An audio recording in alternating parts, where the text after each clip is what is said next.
Welcome to the WHHI-TV Daily News. It's another beautiful day in the Low Country. I'm Betsy McDaniel, and of course there's a lot to talk about today, so let's get started with our headlines.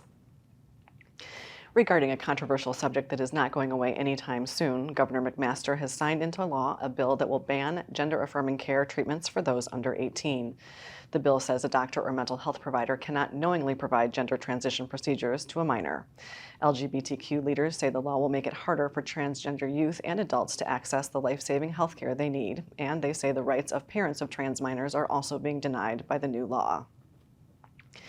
Beaufort County School Superintendent Frank Rodriguez presented the options for an anti-cell phone policy to school board members earlier this week.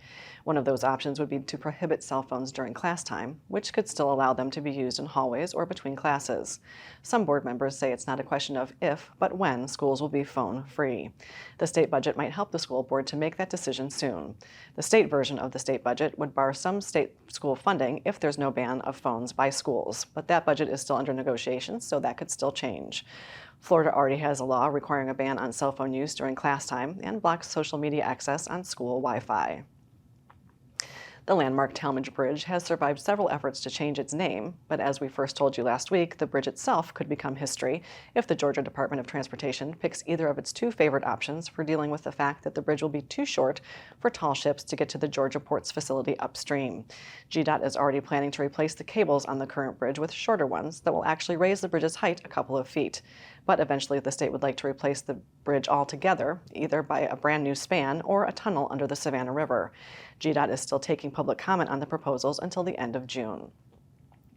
You might not recognize the name Colden Batty Jr., but you probably appreciate his work as the president of the Beaufort-based Open Land Trust Board of Directors. And others in high places know his work well. Batty has just been presented the Order of the Palmetto, the state's highest award for public service. And Low Country State Senator Chip Campson says it was the quickest positive response he'd ever received from the governor's office when he nominated Batty for the award. Among his most notable achievements is negotiating the purchase of the Nemours Wildlife Foundation Research Center that encompasses nearly 10,000 acres of rice fields, tidal marshes, and forests near Yemassee. And do you know anyone in the Johns Island area? If so, they may have won the state's largest ever rolling jackpot victory, over $1 million, in the Palmetto Cash 5 drawing on Monday. The winning ticket was sold at a Speedway gas station on Savannah Highway in Johns Island. The winning numbers are 15, 30, 35, 36, and 38. The jackpot rolled over 48 times before that winning ticket was sold.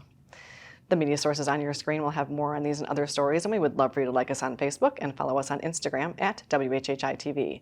And if you have an idea for a news story, we'd love to hear it, so drop us a line at news@WHHITV.com. And now here's Justin Jarrett with what happened last night in the Lowco. Hey, it's time for Last Night in the Lowco on WHHI, powered by LowcoSports.com. It's still a few months until the USCB Sand Sharks hit the hardwood for Season 2 of Sand Shark basketball, but the recruiting classes are starting to take shape, and Ron Fudala added 2 more pieces to his men's roster this week, with both spurning NCAA Division I programs to come play in the Lowco. USCB Inc.'s 6'6" wing Krishen Atwal, who comes from Florida via Air Force Prep and had previously committed to Air Force Academy before switching to the Sand Sharks. Fudala also picked up 6'4" guard Lukas Platauna, a former Woodville-Tompkins standout in Savannah who was transferring from Mercer. They joined high school standouts Dominic, Eason, and Caden Douglas, as well as 6'10" center Patrick Iriel, a transfer from USC Upstate who initially signed with the Gamecocks out of AC Flora High School in Columbia. Can't wait to see these guys next season in the Cove. The high school sports season is wrapped up in the Lowco, but the South Carolina junior golf season is just firing up, and it was a home game this week for a number of Lowco golfers who are among the best in the Palmetto State. The match play at Congaree got underway with boys stroke play qualifying Monday out around Ridgeland, and Hilton Head Prep star Jack Krishen locked down the #1 seed in the 32-player bracket. Krishen cruised through the first 2 rounds of match play Tuesday to set up a matchup with 9th-seeded Coleman Ferguson of Columbia this morning, and Hilton Head Prep teammate Jeep Patrick knocked off #2 seed Bennett Scaletta in the second round to join him in the quarterfinals. Hilton Head Prep standout Bridget Wilkie is the #3 seed in the girls bracket and advanced to the quarterfinals with a 4-2 win Tuesday, while Hilton Head's Lexi Milbrandt and May Rivers' Claire Green and Robbins DeTruer fell in round 1. For Lowco Sports and WHHI, I'm Justin Jarrett. Until next time, go Lowco. Thanks, Justin. Is our sunshine going to stick around for the weekend? Maria Soden has that next. Thanks, Betsy. Yep, so taking a look ahead, we are going to see a little bit of rain at the end of this week, but then the sun should be coming back out just in time for the weekend. Taking a look at Thursday, it's going to be sunny with Hillnet having a high 83, a low of 72, and then Bluffton and Buford have a high 86 and a low of 70. The sunrise for Thursday is going to be at 6:20 and sunset's going to be at 8:19. Taking a look at the tides, high tide is going to be at 9:46 a.m. and low tide is going to be at 4:57 p.m.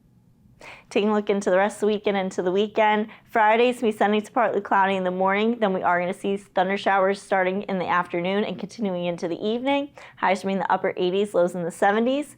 Then come Saturday, it's going to be sunny with highs in the 90s and lows in the 70s. And then Sunday as well, it's going to be sunny to partly cloudy with highs in the 90s and lows in the 70s.